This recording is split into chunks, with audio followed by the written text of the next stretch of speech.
The morning sun cast long shadows across the polished marble floors of Kensington Palace as Prince William paced nervously in his private study.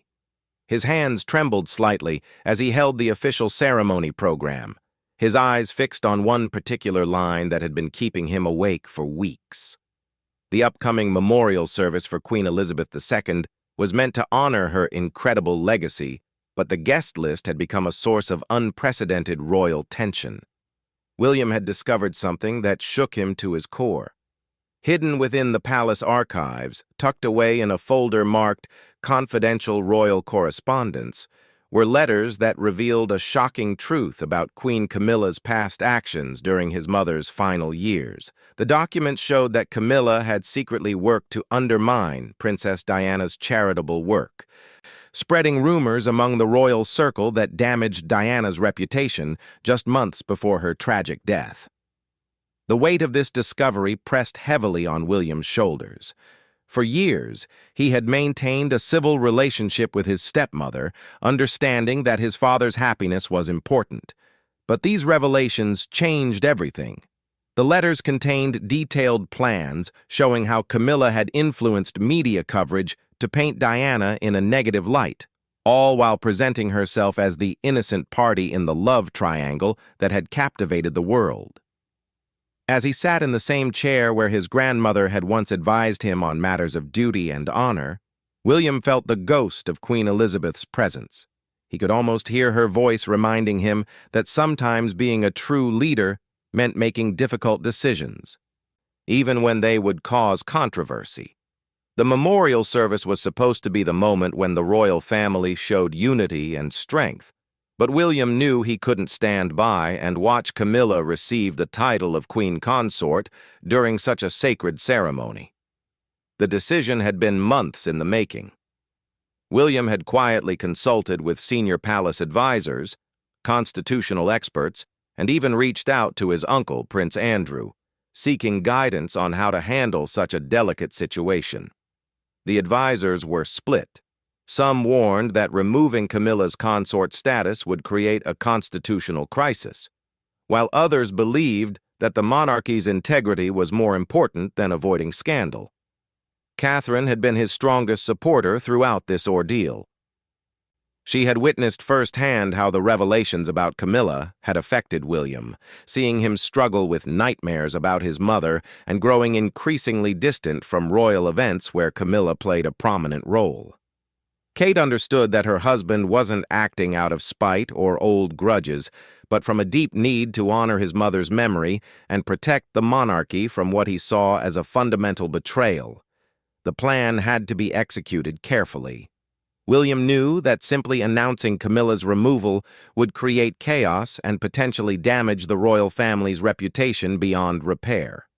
Instead, he worked with a small team of trusted advisors to develop a strategy that would present the decision as a necessary step for constitutional clarity and royal protocol modernization.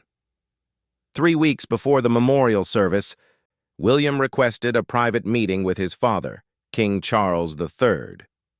The conversation took place in the king's private chambers at Buckingham Palace, away from the prying eyes of courtiers and staff members. William presented the evidence he had discovered, watching as his father's face grew pale with each revelation about his wife's past actions. Charles initially refused to believe the documents were authentic, insisting that someone must have fabricated them to cause trouble within the family. But as William presented more evidence, including testimony from former palace staff who had witnessed Camilla's behavior during the 1990s, the king's denial began to crumble.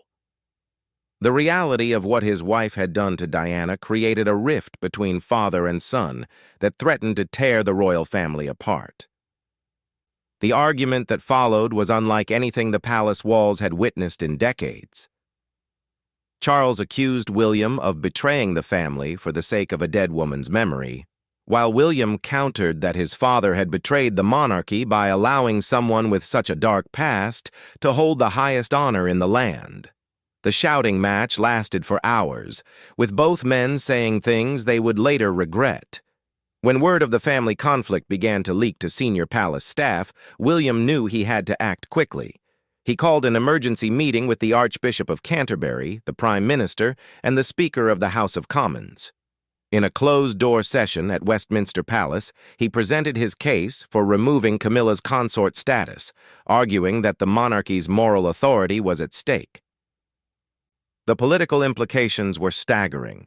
The Prime Minister worried about how the decision would affect Britain's relationship with Commonwealth countries, many of which had grown to accept Camilla as Queen Consort.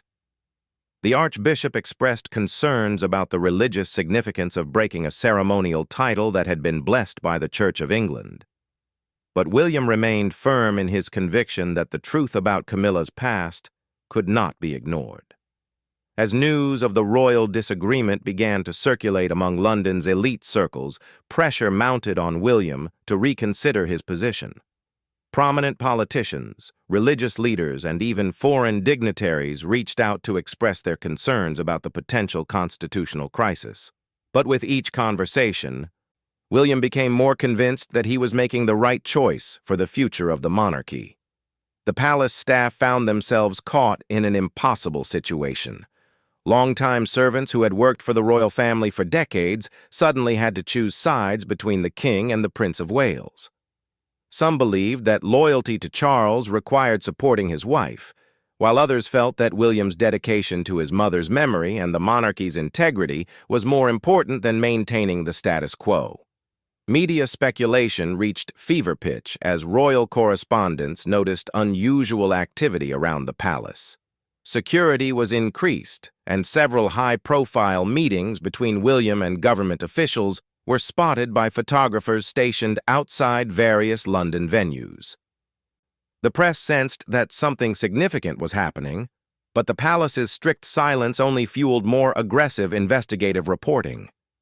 Behind the scenes, Catherine worked tirelessly to support her husband while managing their own family's needs. She understood that their children would eventually learn about this family conflict and wanted to ensure that they understood their father's motivations. Kate also reached out to other royal family members, including Princess Anne and the Earl of Wessex, seeking their support for William's decision. The final preparation for the announcement required careful coordination with the palace's communications team. William insisted that the news should be presented as a constitutional clarification rather than a personal attack on Camilla. The official statement would emphasize the need for clear royal protocols and would avoid mentioning the specific evidence that had led to this decision. As the date of the memorial service approached, tension within the royal family reached a breaking point. Charles had not spoken to William in over a week, communicating only through intermediaries when royal business required their coordination. Camilla, meanwhile, remained largely unaware of the full scope of the crisis, having been shielded from the worst details by Charles and her personal staff. The weight of the decision pressed on William's conscience as he realized that he was about to change the course of royal history. But every time he considered backing down, he thought about his mother's legacy and the responsibility he felt to ensure that the monarchy remained an institution worthy of the British people's respect and admiration. The morning of the memorial service dawned gray and overcast, as if the weather itself sensed the drama that was about to unfold. William stood in his dressing room at Kensington Palace, adjusting his military uniform while Catherine sat nearby, offering silent support. The couple had barely slept, knowing that this day would forever change their lives and the future of the British monarchy.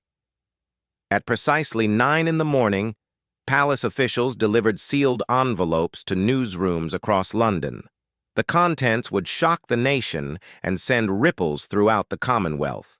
The official statement, written in the formal language typical of royal announcements, declared that after careful consideration of constitutional precedents and royal protocols, Queen Camilla would no longer hold the title of Queen Consort during official ceremonies, effective immediately. The reaction was instantaneous and explosive. News anchors interrupted regular programming to read the announcement, their voices betraying their own surprise at this unprecedented development. Social media erupted with speculation, conspiracy theories, and heated debates about whether William had overstepped his authority as heir to the throne.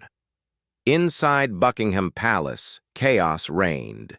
Charles had been conducting his morning meetings when his private secretary burst into the room with news of the announcement.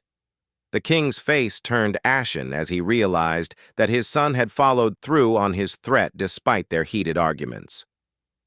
For several minutes, Charles sat in stunned silence, unable to process that his own heir had publicly undermined his wife's position. Camilla's reaction was perhaps the most dramatic of all. She had been preparing for the memorial service, selecting jewelry that would honor Queen Elizabeth's memory, when her lady-in-waiting delivered the devastating news. The shock was so severe that the palace doctor was called to attend to her, as she struggled to comprehend how her position could be stripped away without her knowledge. The constitutional experts who had been quietly consulted during William's planning process were suddenly thrust into the spotlight. Television studios filled with legal scholars, royal historians, and political commentators, all attempting to explain the implications of this extraordinary move.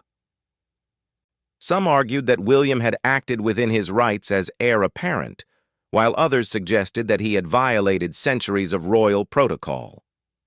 Prime Minister's office was bombarded with calls from foreign dignitaries seeking clarification on Britain's internal royal affairs. The Commonwealth nations in particular expressed confusion about how this would affect their own relationships with the Crown. Australia's Prime Minister issued a carefully worded statement supporting the royal family while expressing hope for quick resolution of any internal conflicts. The Archbishop of Canterbury found himself in an impossible position. As the spiritual leader of the Church of England and the person who had presided over Charles and Camilla's blessing ceremony, he was caught between his loyalty to the crown and his understanding of the constitutional implications of William's decision. His statement, released later that afternoon, called for prayer and reflection during this difficult time for the royal family. Parliament was in emergency session within hours of the announcement. Members of both houses demanded explanations from government ministers about whether they had been consulted on this decision. The Speaker of the House of Commons confirmed that William had indeed presented his case to senior political figures, but emphasized that the royal family's internal protocols were not subject to parliamentary approval. Media coverage reached unprecedented levels as news crews stationed themselves outside every royal residence. The palace gates were surrounded by reporters, photographers, and curious members of the public, hoping to catch a glimpse of the key players in this royal drama. Security had to be increased significantly as crowds grew larger and more aggressive in their attempts to get information. Catherine's role during this crisis cannot be understated. While William dealt with the political and constitutional fallout, she managed the practical aspects of their family's life. The couple's children were kept away from television and social media, with their schools providing extra security to prevent unwanted media attention. Kate also served as an intermediary between William and other family members who were struggling to understand his decision. Princess Anne emerged as an unexpected voice of support for William's position. Having witnessed firsthand the treatment Diana received during her final years, Anne understood the motivation behind her nephew's decision. Her public statement, while carefully diplomatic, expressed confidence in William's judgment and his commitment to the monarchy's future integrity. The Earl and Countess of Wessex took a more neutral stance, calling for family unity while acknowledging the complexity of the situation. Edward's background in media production helped him understand how this story would be covered internationally, and he worked behind the scenes to minimize damage to the monarchy's reputation abroad. International reaction was mixed, but intense. European royal families, many of whom had developed relationships with Charles and Camilla over the years, expressed private concerns about the precedent this might set for their own institutions. The Spanish and Swedish royal families issued diplomatic statements supporting the British monarchy while avoiding taking sides in the internal conflict. The memorial service itself became a surreal spectacle. Originally planned as a solemn tribute to Queen Elizabeth II, it transformed into a closely watched drama as the world wondered how the royal family would present themselves publicly. Television audiences around the globe tuned in not just to honor the late Queen, but to witness how this extraordinary family conflict would play out on such a sacred occasion. Hours before the service, frantic negotiations took place between William's representatives and Charles's advisors. There were desperate attempts to find a compromise that might allow Camilla to attend with some form of modified status, but William remained firm in his position. The constitutional precedent, he argued, had already been set with the morning's announcement. Camilla's absence from the service became the story within the story. Her empty seat, prominently positioned where the Queen Consort should have been seated, served as a visual reminder of the dramatic change in royal protocol. Television commentators speculated endlessly about whether her absence was voluntary or enforced, adding another layer of intrigue to an already unprecedented situation. The service proceeded with remarkable dignity despite the underlying tension. William and Catherine sat with their children, presenting a united front, while Charles appeared visibly strained throughout the ceremony. The two men avoided eye contact, their estrangement obvious to anyone watching closely. Religious leaders from various faiths who participated in the service found themselves in the awkward position of addressing a congregation that included a family in obvious conflict. Their prayers for unity and healing took on deeper meaning given the circumstances, and several speakers made subtle references to forgiveness and reconciliation without directly addressing the royal situation.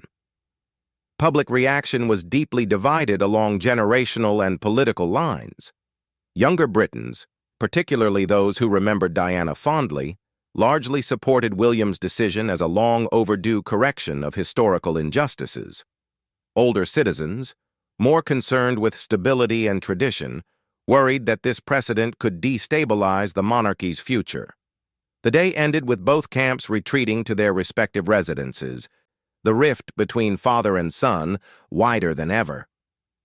Charles returned to Buckingham Palace with Camilla, who remained in seclusion and refused to speak to any media outlets. William and Catherine went back to Kensington Palace, where they faced the reality of having irrevocably changed the course of royal history. As night fell over London, the full implications of the day's events began to sink in across the nation and the Commonwealth. The monarchy, which had survived 2 world wars, numerous scandals, and changing social attitudes, now faced perhaps its greatest internal crisis in centuries. The question on everyone's mind was whether the royal family could heal from this extraordinary breach, or whether William's decision would forever alter the institution he was destined to lead. The weeks following the memorial service felt like a different era in British royal history. The palace corridors, once filled with the quiet efficiency of centuries-old traditions, now echoed with whispered conversations and tense meetings as the monarchy grappled with its most serious internal crisis in living memory.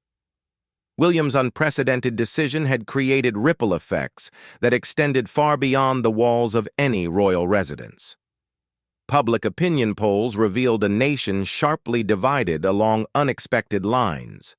Surprisingly, William's support came not just from Diana's longtime admirers, but from younger generations who saw his action as necessary modernization of an outdated institution. Focus groups across the country showed that many people respected his willingness to prioritize truth and accountability over comfortable traditions, even when it meant confronting his own family. Charles, meanwhile, struggled with the dual burden of being both a wounded father and a reigning monarch. His advisors worked around the clock to manage the constitutional implications while he dealt with the personal pain of his son's very public rejection of his wife. The king's public appearances became increasingly rare as palace officials tried to shield him from aggressive media questioning about the family rift. Camilla's situation had become almost impossible to navigate. Once positioned to be remembered as the woman who brought happiness to Charles in his later years, She now found herself at the center of a historical controversy that threatened to define her entire legacy. Her public engagements were canceled indefinitely as palace officials worked to determine what role, if any, she could play in future royal events. The international diplomatic community watched these developments with fascination and concern. Foreign ambassadors found themselves in the awkward position of maintaining relationships with both Charles as the reigning monarch and William as his heir, knowing that their future diplomatic relationships might depend on understanding the new power dynamics within the British royal family. Catherine's role during this period proved crucial to maintaining stability within the immediate royal family. She became the unofficial bridge between William and the rest of the family, using her diplomatic skills to maintain relationships that might otherwise have been severed completely. Her presence at royal events provided a sense of continuity and normalcy that helped reassure the public during this uncertain time. The Commonwealth nations faced their own challenges in responding to this crisis. Countries like Canada and Australia, which had gradually warmed to the idea of Queen Camilla, now had to reconsider their positions. Some Commonwealth leaders privately expressed relief that they wouldn't have to navigate the complex feelings their citizens harbored about Camilla's history with Diana. Within Parliament, the constitutional scholars continued their intense debates about the precedent William had set. Some argued that he had demonstrated the monarchy's ability to self-correct and adapt to changing moral standards, while others worried that he had undermined the principle of royal stability that formed the foundation of Britain's constitutional system. The Church of England found itself in a particularly delicate position. The Archbishop of Canterbury had to balance his role as spiritual advisor to the royal family with his responsibility to maintain the Church's moral authority. His private meetings with both Charles and William became the subject of intense speculation as religious leaders sought guidance on how to address this unprecedented situation. 3 months after the memorial service, an unexpected development changed the trajectory of the entire crisis. Investigative journalists, emboldened by the royal family's obvious internal conflicts, began digging deeper into the palace archives. Their research uncovered additional documents that not only confirmed William's original discoveries, but revealed even more damaging information about Camilla's activities during the 1990s. These new revelations showed that Camilla had worked with certain media outlets to plant negative stories about Diana's mental health, deliberately portraying the Princess of Wales as unstable and unsuitable for royal duties. The evidence was so compelling that even Charles's most loyal advisors could no longer defend his wife's past actions. The publication of these documents created a second wave of public reaction that was even more dramatic than the initial announcement. Public sentiment, which had been divided, began shifting more decisively toward William's position.